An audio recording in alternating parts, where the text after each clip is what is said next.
To another episode of Project Glow's Sunday night self-care session. And this evening's topic is from a lovely lady who asked me this particular question: how do I deal with criticism? So, wow, big topic, isn't it? And we've all been there. We've all been incredibly hurt by somebody criticizing us. So I just want to say thank you so much for your amazing questions, and keep them coming, because I want to make these sessions as relevant and also as useful, so that you immediately have something that you can take away from tonight's session. As usual, I did some show notes. I don't know if you can see that. I will post them in the comments below, and if you want actual copies of them, I can always email you a scanned format as well. So, criticism.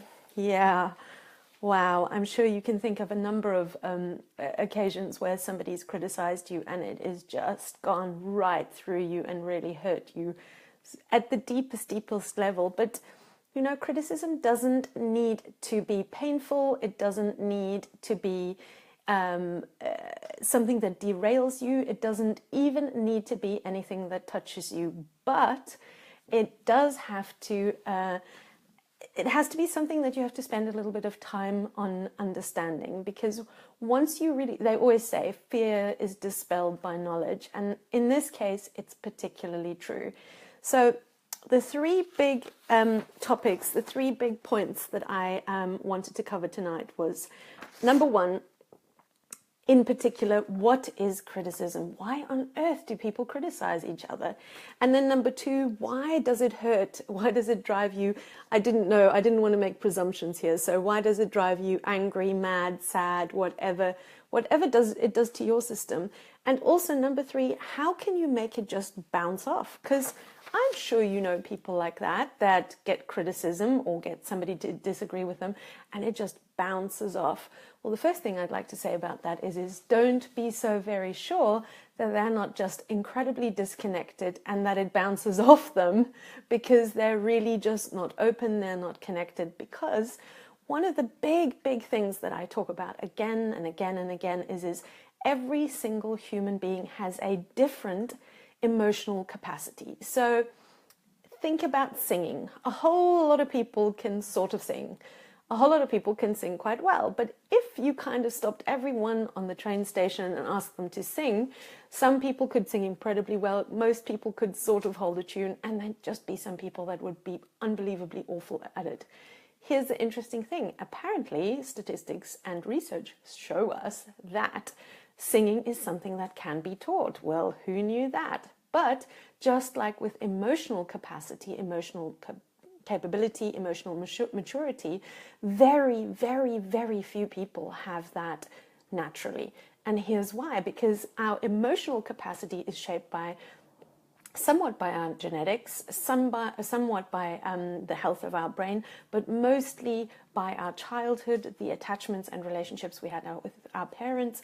And it doesn't even have to be anything traumatic. It can just be your budgie dying and you not being able to cope with that.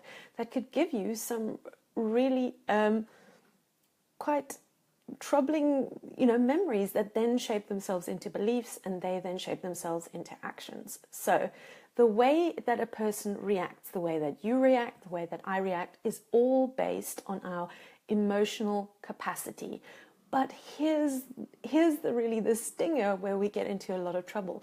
We constantly assume that A, everybody has the same emotional capacity as us, and B, that actually that emotional capacity is quite high. Where really, if you look at yourself, and I'm going to show you where to look, if you look at yourself a little bit more closely, you might just find that A, your emotional capacity isn't as high as you thought it was, and also B, that actually most human beings are not as emotionally capable or as emotionally mature. And it doesn't have to do anything with blame at all, because where on earth should people learn how to have emotional capacity? Where should people learn how to have emotional maturity? It's not something we get taught at school.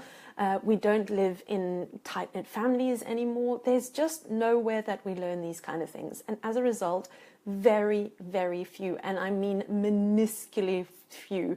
And if you think, oh, I'm an emotional, capable, and mature person, I guarantee you, you're probably not, and neither am I, and that's not a problem, because nobody taught us, and until you spend quite a vast amount of time and energy really going into awareness, introspection, and working with somebody that can look at you as a system from the outside, you just wouldn't know. Okay, so that's the first thing. When your brain goes, I can't believe that person is doing that, that is resting on the assumption that you think A, everybody has the same view on life and capacity and past and childhood as you. That's just not the case, is it? And B, that everybody has emotional capacity. Imagine everybody would have to wear like a little badge or an electronic display on how emotionally capable they were. You would go around and you go, you're a 6, you're a 5, okay, you're an 8. You generally only want to hang out with people. But I want you to start thinking about life that way, that the assumption that people have emotional capacity and emotional maturity, even if they tell you that they have it, even if they really, really want to have it, even if they really, really think they have it. And here's just a little sideline. It doesn't matter how caring you are, it has nothing to do with emotional capacity and emotional maturity. Those two things are completely different. Emotional capacity and emotional maturity has something to do with how well you can relate to other people. So you can care a whole lot, but how that comes out and bounces off other people is a totally different story. So let's dive right into this. How to deal with criticism and what is it? Right. I want you to imagine that every single human being that you've ever met and are ever going to meet ever again is walking around in one of those inflatable sumo suits. I'm sure you've seen them on TV. Maybe you've even worn one of those at some kind of adventure camp or something like that. Basically, I want you to imagine that there is a field around a person, and I'm not talking about energy field tonight. I want you to imagine that the field around the person, every single person there is what is most important to them. And in that bubble, within that bubble is what's important to them on a day-to-day basis, all the experiences that they've been through, all the difficult experiences they've been through, all their particular flavor of childhood. So each human being you have ever met and will ever meet is looking at the world through a specific set of spectacles that are completely different to anyone else. So here's the amazing thing. We already know that everybody has a unique thumbprint. We already know that everybody has a unique iris. But what you probably didn't know is every single human being perceives reality differently. So that's interesting. That's wild. Like how many people? 8 billion people in the world, and every single person sees the color blue differently. Every single person hears music differently. Every single person looks at life differently.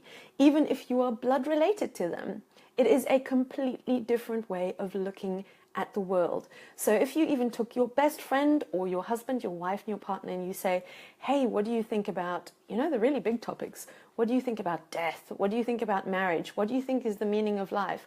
What is the worst thing that could happen to anyone? What is the best thing that can happen to anyone? You will slowly but surely find that actually each and every human being has a completely, and I'm talking completely different view of the world. So here's what happens. All day long, we are bumping into each other with our big sumo suits. So this person says something and it bumps into that person. This person does something and bumps into that person. All day long, while we're interacting with people, they rub up against us, not in a sexual way, and we rub up against them with the things that we do and the things that they do. So all day long, you walk around in your life and you are evaluating. And this isn't something that happens consciously. This is completely subconsciously. So that person says something and you go, that sounds like my mother. Or that person does something and your brain goes, I wonder if that's, going to have repercussions. All day long, beyond your conscious awareness, your brain is sorting everything, that color, that experience, that, and it's making it into a condensed format that it then sends to your brain and says, and it's like a high, you know, when you can get those highlighted emails that read 5 different publications, and then they kind of highlight certain aspects to bring to your attention because you've selected that. That is exactly how your brain works. All day long, at 1,000,000 miles an hour, it is taking in information, sight, sound, touch, all sorts of information, and it condenses it into a kind of like final report, and then only when things really spike in that report does it get sent to your alarm stations. So for instance, your partner or your friend says to you, "Are you really going to wear that skirt?"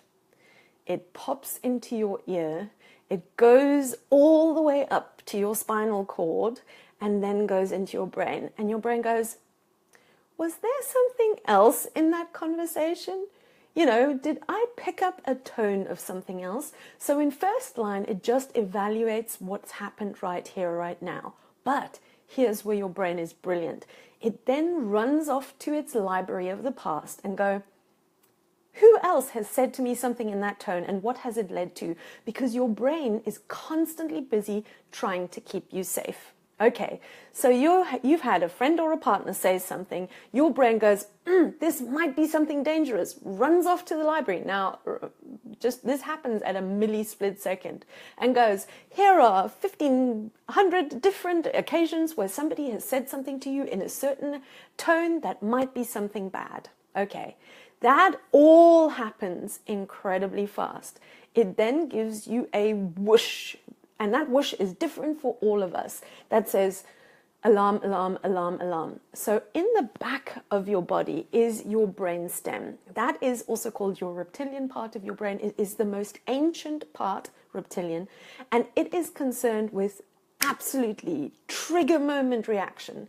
So that's the part of you that's overlaid into your limbic system that goes, bam, something has happened that isn't cool with me. Okay, and that's that process of bumping up against somebody else. But then there's a second part that actually you can't see. There's a kitty cat behind me. There's a second part that sets you and me apart from my kitty cat and my dog over there, is that this part of your brain here is called the prefrontal cortex. So when you go like that with your hand, the prefrontal cortex in human beings is much, much larger than in animals. This gives us the ability to rise above our situation and look at it and evaluate whether actually this person has said something to attack me. Here's the problem.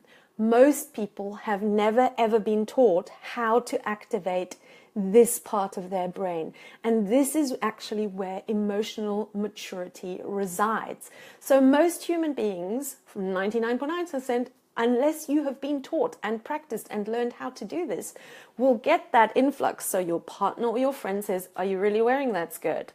It goes all the way up your brain stem in a moment's second. And then you go, "What do you mean?" Like that, out of your mouth. "What do you mean?" Because your system hasn't yet learned not to stop the process at the brainstem, but to let it go into the prefrontal cortex and go, "You know what, she probably didn't mean in that way," and then move on. Or question it, say, "Are you trying to say something?" To kind of like dispel the tension that is in the room. But here is what I need you to understand. There is an ancient part of your brain. There is a more recent part of our brain. The ancient part is the reptilian brain. It's the reactive brain. It's the thing that goes, something happens, ba ba ba ba. And that's what in the other video that I will tag in the bottom below, I often call the crocodile. Very quickly, if you haven't learned, if you haven't been taught how to emotionally manage your system, that's when you feel this overwhelming need to attack almost, because we have fight, flight, freeze, or be subdued. So generally, people will either go into a place where they go, "What do you mean? Did you just say something like that? I can't believe you just said that." Or certainly this is where I was, is I used to freeze all the time. So it's actually two of the same. fight or flight, and then freeze or subdue. They're basic two things depending on your biology and your history, what your system in that moment thinks it's the better option. But the problem is A, it destroys relationships, and B, also, you haven't ever stepped into that higher realm of your emotional capacity that brings you to emotional maturity, that lets you go, I wonder if there's a better way to say this. I wonder if they really meant that. I wonder if I can ask them whether they really meant that. Okay, so reptilian part is the back of your brainstem. The more advanced part is your prefrontal cortex. This is the reactive part of you. This is the responsive part of you. But this is what happens when people give you criticism. They have not learned how to interrupt that system that goes from reaction to, wait a second, responding. So this is where a lot of people have a problem, that they haven't yet learned how to emotionally manage their triggers, and as a result they have never activated the higher part of their human brain, the prefrontal cortex, that then goes, let me think about this for a minute, and say it in a different voice. Okay, so that's the very first thing I need you to understand, that most people criticize you because they're still emotionally children and they haven't yet learned how to rise into the higher part of their brain and have a more overview part of their brain. Because if you haven't learned how to manage your emotion, you will get that kind of like rising in your ears feeling. I really want to say something. Are you really going to wear that skirt? Or, and then when you've triggered your system, they will trigger yours. And then you will go, what the hell was that supposed to mean? And so on and on and on. It's like the crocodiles eating each other up.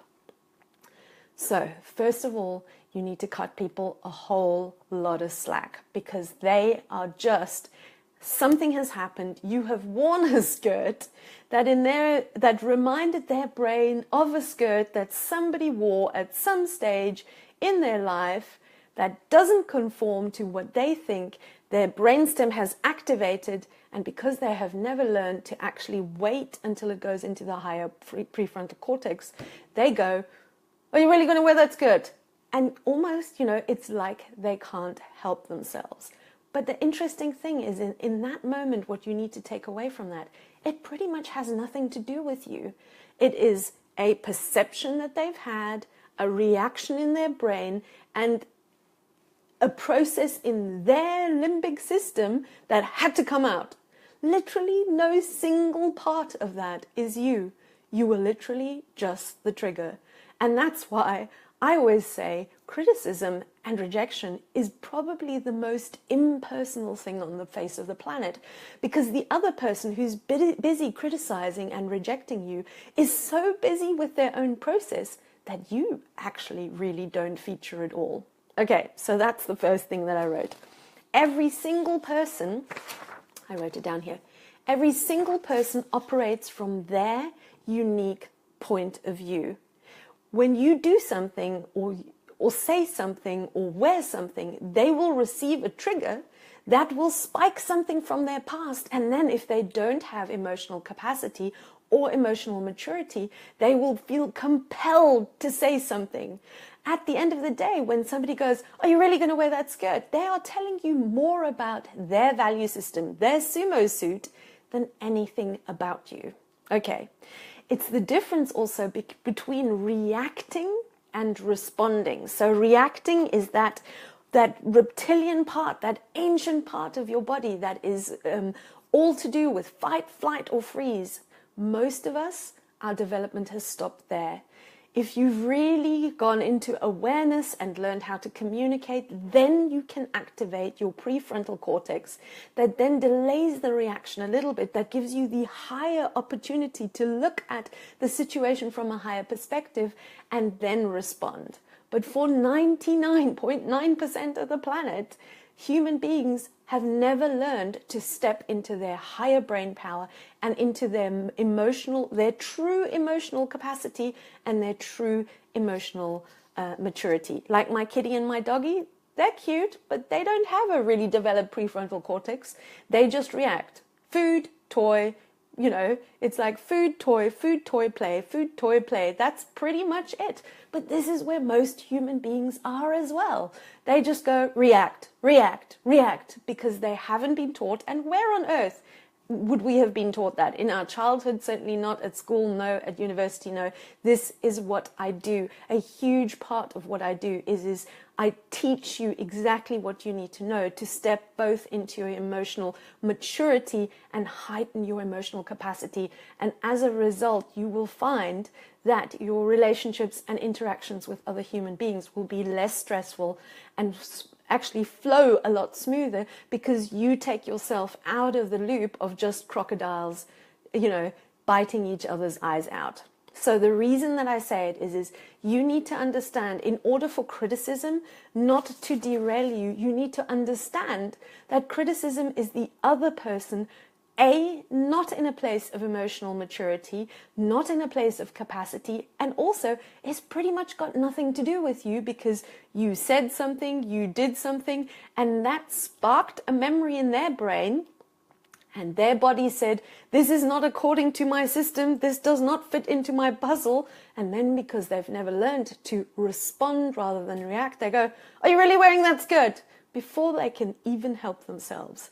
But you must understand from a human behavioral point of view that ain't got nothing to do with you, you just happen to be the trigger. You could have easily also done something that wasn't really any issue at all, and they just perceived it that way. This is about the other person. When somebody criticizes you, it is this vast machinery of what is going on in their brain. And when they give you the criticism, they are unfortunately showing you their emotional cards and the fact that they really have no capacity and no maturity. John Gottman, look him up. He's got the Gottman Institute, one of the great PhDs of relationship powerhouses out there. He says that the way that you can tell straight away whether a human being has any capacity for relationship is criticism, contempt, stonewalling, and defensiveness. Those are the big four. When somebody does these four things to you, they are hell-bound to destroy any relationship. It's not because they're stupid. It's not because they're evil. They've just never, ever been taught how to elevate themselves into their higher brain capacity, their greater human consciousness, and that there is a choice. In personal development, they talk a lot about it, is you have a choice how to respond. The hard, cold truth is most people have never been taught. When you say somebody you have a choice how to respond, they go, what? That makes no sense. Yep, because they've never been taught how to do it. Because it involves breathing, it involves interrupting and actually holding the tension of that thing that goes up in your veins and you want to go, are you really wearing that skirt? You have to learn how to rein in and breathe through that process until the neurons can actually fire the higher part of your brain and you could go, maybe that's not the way I really wanted to respond. Is this really right for the situation? Have I evaluated this correctly? All right. So that first part of criticism, what is it? Now you understand that actually criticism is way more about the other person and really not about you at all, because they have not been able to move from a state of low emotional capacity and maturity, which is reactivity. They've never been taught, and as a result, they could never move into a state of higher emotional maturity and capacity. And you know what? None of us are perfect in that way. I've had great education on that. But you know what? If you catch me on a day when I'm damn tired and I've had a long day and I'm hungry and I really don't want to have a conversation with you, if you corner me then and start giving me your crocodile, I will give you my crocodile too. Because we all have points at which we're too tired or too cornered to really be able to respond from that higher place. All right, so that was the first thing. How to deal with criticism. You need to understand what criticism is. All right. Let me see how far we've gotten and if you guys have any questions. Any questions so far on that first bit? What criticism is. It's really, really important that you guys understand what criticism really is and how it is the most impersonal thing. It is not about you at all. And let me also just say hi to everybody who's here. Thank you so much for making the time to join me on this Sunday night self-care session. It's always such a pleasure. Hi Krishnan, hi Jenny, hi Tina. Hey, how are you guys? Any questions? So criticism is when somebody doesn't know how to respond and they're just reacting, and you just happen to be the trigger. And also, it's a real sign that the person hasn't yet been taught how to move from emotional incapacity to capacity, from emotional immaturity to emotional maturity. Groovy, groovy. So far, let's go on to number 2. Why it drives you, and I left that open to interpretation. Why it drives you mad, sad?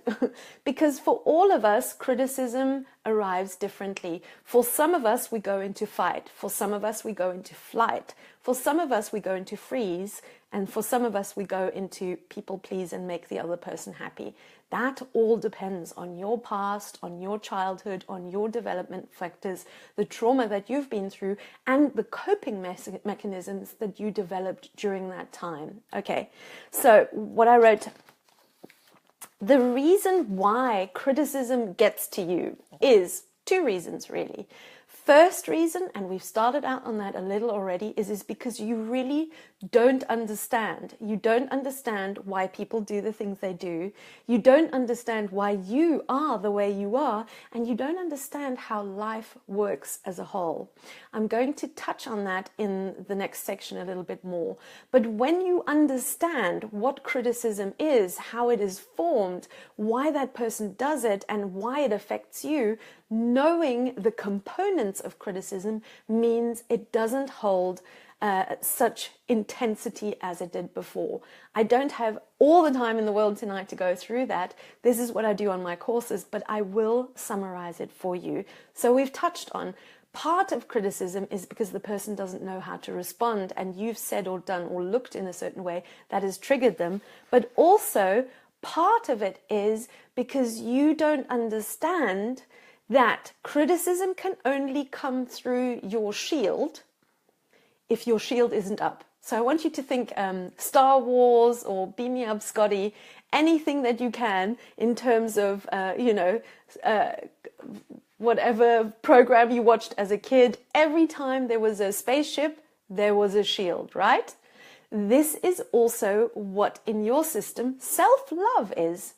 If you have self-love, strong self-love, there will be a shield up. And when things like rejection or criticism comes along, it will just bounce off you. So the moment that criticism penetrates through you already tells you that your self-love looks a little bit like Swiss cheese, or isn't there at all perhaps. But what you need to understand about that is nobody can criticize you if you haven't criticized yourself first. Now that's a really, really big deal, so I'm going to say it slowly and one more time. Nobody can criticize you unless you've criticized yourself first. So I want you to think about something that you're really, really good at.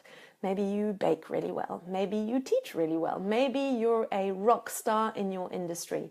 When somebody comes along and says, hey, I think you really suck at that, your brain goes, I don't think so. And it just bounces off. But when somebody says something about an area of your life where actually you're not really sure about, it goes right through, right into your heart and stings and burns and hurts. So think about the things that people could criticize you for and you just go, yeah, take it, I really don't care. And then think about the things that would really hurt quite intensely, and we all have areas of our self-love that aren't as strong as they could be. I'm thinking also that you know that this is what I do. This is what I teach people. What is self-love? How do I get it? How do I maintain it? How do I get it back when I've had it before? Self-love is like that inner energy, that inner compass that then protects you through a shield all the way around you. So I'm just going to give me some examples if you have. So one of the things that you can criticize me all day long for, and I really wouldn't care, is probably something to do with the work that I do, because I've, really worked very, very hard for a really long time. But also something about caring. If somebody says, oh, you really don't care, it probably wouldn't touch me. If you start talking about something that I feel really, really not sure about, now can you feel those defenses? They're not as strong. So nobody's criticism can come in through your shield if you haven't already set up an internal weakness that allows the criticism to come in. That's really, really important to learn. And that's also why self-love is such a big deal when it comes to criticism. And that's why criticism, the hidden gift of criticism, is actually to let you know where your shield is weak. So if you think about those Star Wars things, when they're shooting at each other and the shot comes in and it hits the shield and it hits the craft, they go, oh, the shield is down. That's what criticism ultimately should give you as a gift, is to let you know that you have got some serious self-work to do. Okay, right, let's get on to the third part, which is actually the really big part, which is how to make it bounce right off you. How do you actually deal with criticism so that it bounces right off you? Okay, so understanding why people criticize you, we've already done that. Then secondly, understanding that when the criticism goes in, that is something for you to work in within yourself. Obviously, that's what I do one-to-one in workshops and in online courses, is to strengthen that inner compass so that the voice on the outside, this is one of Dr. DeMartini's most beautiful quotes in my opinion, so that the voice on the outside, the world, culture, religion, your parents, anybody on the outside can never overturn the voice on the inside. So that there's this beautiful barrier, we call them boundaries, between what you feel is right and important and the outside. So that the outside stays out and the inside stays in, and you are quite happy that there is a very clear barrier between you and the outside. That's actually called differentiation. Differentiation is a psychological process that should happen to you when you're about 3 to 6 years old. For most of us, however, it doesn't happen. And that's not because there's great trauma, but because we're busy doing other things. Usually there's a problem in the family with regards to that the parents don't have a great relationship, or there's not great emotional capacity and maturity within the caretaking parents. There might be money problems, health problems, the list is long. It's not always that your parents abused you. But of course, if there is real abuse in childhood, then these problems are much, much bigger and much, much more defined. All right, so you've seen me draw this picture a million times before. This is the yin and the yang. So for those of you that have been on my workshops and have worked with me before, is the yin and the yang is really the ultimate definition and the law of life. I'm just going to show you that again. So every single part of your life, including you, including every person you've ever met, including every experience you're ever going to have, has equal light and equal dark. Now, I'm sure you're very astute and noticed that there's a little bit of spot of a dark in the light and a little bit of spot of a light in the dark. And actually, people tattoo this signal and sign everywhere, on their bodies and stick stickers, but nobody really understands what it truly means. There is light and dark in absolutely everything there is.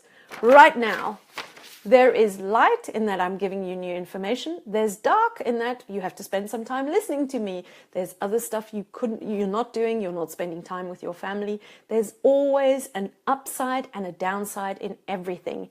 You as a person have upsides and downsides, both in your mood, in your cycles, but also there's nice things and there's mean things about you. Every single situation has that law within it. And the dark side on here has the light spot because every downside has a blessing and every upside has a downside, a cost to it. That's really what it is. So I want you to think about your criticism or having been criticized in this yin and yang element. So this yin and yang is showing you exactly the details of what's happened to you when you get criticized. Here it is. So when you were criticized, there was equal light and dark. Now, most people go, that's way too woo-woo. That's way too out there. I'm going to deconstruct it for you. What the law of the yin and yang and the balance and what actually happens in life every single day is that every situation comes to you with light and dark. So whenever somebody criticizes you, there is light and dark. And the way that we can span that out is that every situation has a benefit and a drawback. Your brain is going to tell you that being criticized has absolutely no benefit at all.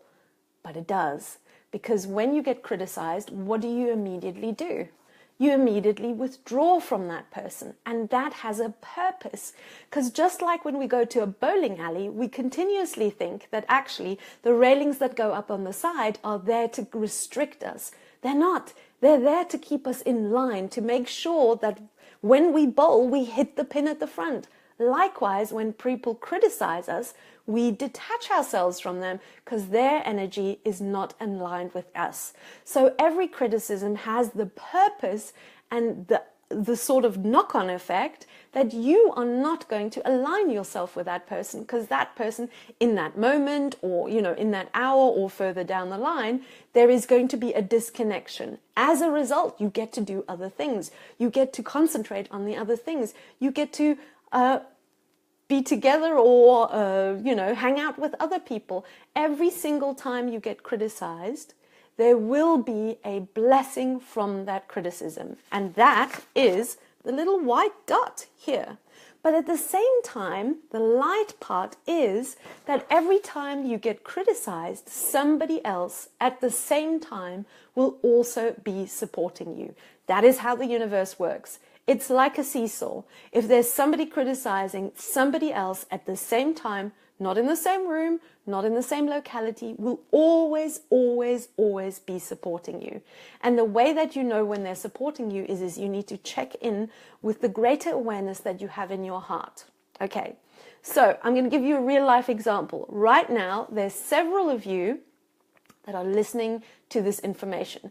Some of this information, your brain's going to go, yeah, I like that. No, I don't like that. There will always be a 50-50 split. I don't have any expectation that you are going to believe or trust or agree with me at any point, because I know there is always a 50-50 split in light and dark. But here's the interesting thing. Here's the reason why I really don't mind. Whether you criticize me, believe me, don't believe me, I know that there's always 50-50 split. I also know that if you do criticize me or you don't agree with me, that has a hidden blessing in it. Remember, the dark side has a light dot, and also the light side has a dark spot. And that means when somebody likes me, agrees with me, then what happens? There is a downside as well, because guess what? Discomfort makes us grow, and actually always agreeing, always being in harmony, always being on the same page doesn't actually make for great growth. So the downside of constantly being in harmony or everybody liking you is actually that there is no growth, and that actually you don't want everybody to agree with you, because then there's a kind of stagnation going on, and actually you will want some people to disagree with you. There's always going to be a 50-50 split. Here is when you understand this light and dark, benefit and drawback, up and down, then you understand and you no longer are attached, because you know that actually the illusion of having everybody like you is preposterous, because there has to be a 50-50 split, because actually growth, real growth, happens in that middle line. If you think about it, if everybody was always supporting you, what would happen? Your mind likes to think that would be nirvana, but actually You wouldn't grow, they wouldn't grow, nothing would really happen. You would get incredibly comfortable and nothing would really move forward. I'm sure you know people who have had children or a situation where somebody just gets supported. What happens to them? They get complacent. What happens on the other side if you only get challenged? You crumble. You get overwhelmed and you don't get to really rise to that, to the best of your ability. That is why the universe always gives you a 50-50 split, because the true juice happens in the middle here. And therefore the universe makes absolutely sure that at any point in time, you are always equally supported and challenged. So if, for instance, one of you were to type into this comment box that you really disagree with me and this is all junk, why doesn't it bug me? Why does it just bounce off me? Because A, you're just telling me something about your value system. B, I also know there has to be a 50-50 split for me to grow and for you to grow. Also, if this isn't aligned with who you are, then we're better off for a moment to not be connected. But at the same time, I know that there's always a balance. When you understand that that is how it works, it actually breaks down a couple of really big illusions that are hiding under the surface. The first illusion is the preposterous idea that you actually want everybody to like you, because actually that's not what you want at all. And it's never going to happen because the universe always has a 50-50 split. The second thing is expecting every single person to have the emotional capacity to come to you and say, when actually I wanted to tell you this thing, that when you wore that pink skirt, it just brought up a really intense process in me, and then I couldn't stop myself, and I said it in a certain way that I really didn't want to. How many people have ever learned how to do that? How many people do you know that realistically have the emotional capacity or maturity, not because they're stupid, but because they've never been taught, to actually be that aware and that conscious that they can control their reactive crocodile that wants to go, are you really wearing that skirt? How many people do you actually know that have that capacity? And check yourself. Do you have the emotional capacity? And just because you shut down and go into flight and freeze does not mean you are better off than the fight or flight people. It's just a different version of emotional shutdown, because you cannot handle the intensity of the reptilian brain bubbling up in your system and wanting to get it out. And the third illusion that is underneath it all is expecting emotional compassion and empathy from someone. So the person who's criticizing you, you actually want them to be emotionally compassionate and empathetic, where you can't even give them emotional empathy and compassion for the fact that they can't give you that. Now that is a whole conundrum. So I'm going to say it again. You are in an illusion of wanting empathy and compassion from someone that you can't even give empathy and compassion to, for not giving you empathy and compassion. Yeah, that's a big one. But it is the law of universal reflection, because guess what? Nobody is on a pedestal. None of us are better off than anyone else. We are all swimming in this soup of life together, making the best of what we've got. And in very few cases are we all so magically in control of our emotions that it comes out in little pink boxes with little pink ribbons.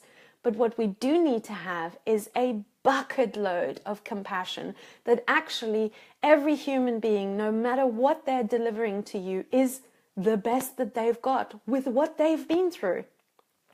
Number two, with criticism, when somebody criticizes you, understand that it is a human process that they're going through. You just happen to be the trigger.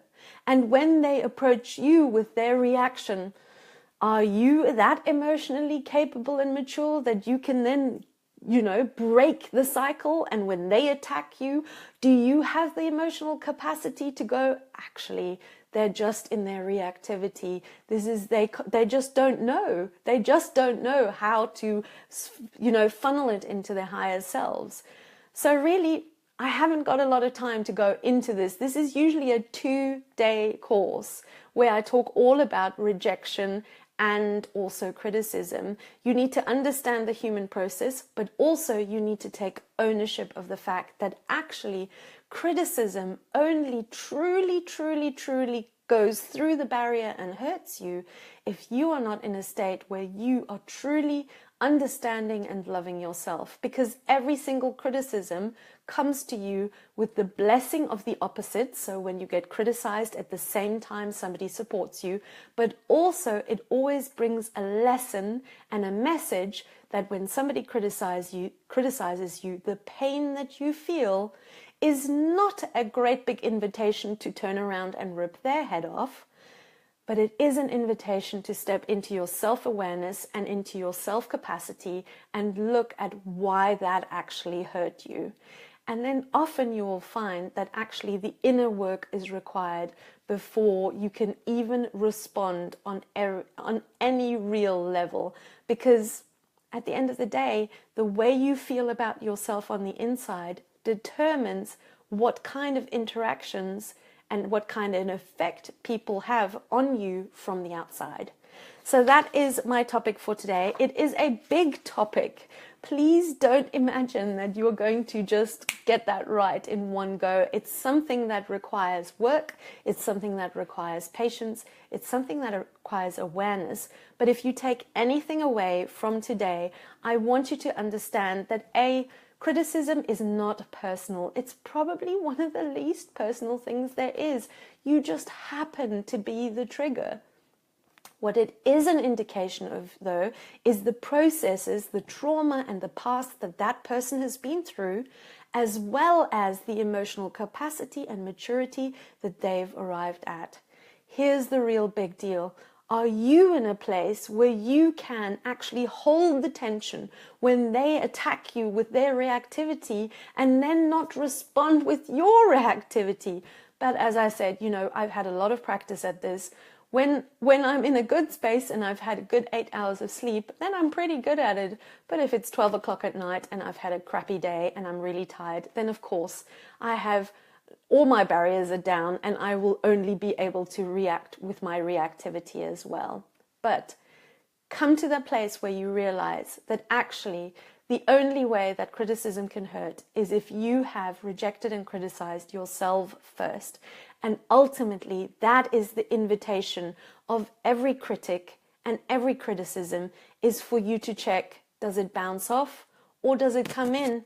And if it doesn't bounce off, then you know that your shield isn't up. And that is a great big invitation to work on your self-love, your boundaries, and understanding the difference between the outside and the inside. And that is all I have for my topic today. Thank you so much for being here with me. As I said, it's a pretty difficult topic, but actually what it says is you need to work at this a bit more, because if criticism really is a very, very big deal to you, then we need to do some work on boundaries. We need to do some work on self-love and self-worth, and we need to smash some really, really big illusions that you have about being liked by anybody, or that is even a good idea. It really isn't a good idea, and that actually wherever you are in the world, wherever you go, there's always going to be a 50-50 split. Right now, some of you are thinking this is a good idea, this isn't a good idea, but I have no attachment to you liking me or not liking me, because I know that actually there's yin and yang. Remember, there's always this. This is the highest law. This is the highest law of what any person, any event, or any experience can give you, is that there's always 50-50. You'll always be challenged and supported at the same time. This isn't the karma rule where somebody supports you and then somebody challenges you. 50-50 split right now, right here. 50% of the energy is supporting you, 50% of the energy is challenging you, and you want to be in that middle, because too much support makes you too much challenge makes you go. So that middle point is always maintained. But when we don't understand and we don't look around, that's when we go into pain, and that's when we go, nobody likes me. No, there's got to be that 50-50 split. You just haven't looked where it is.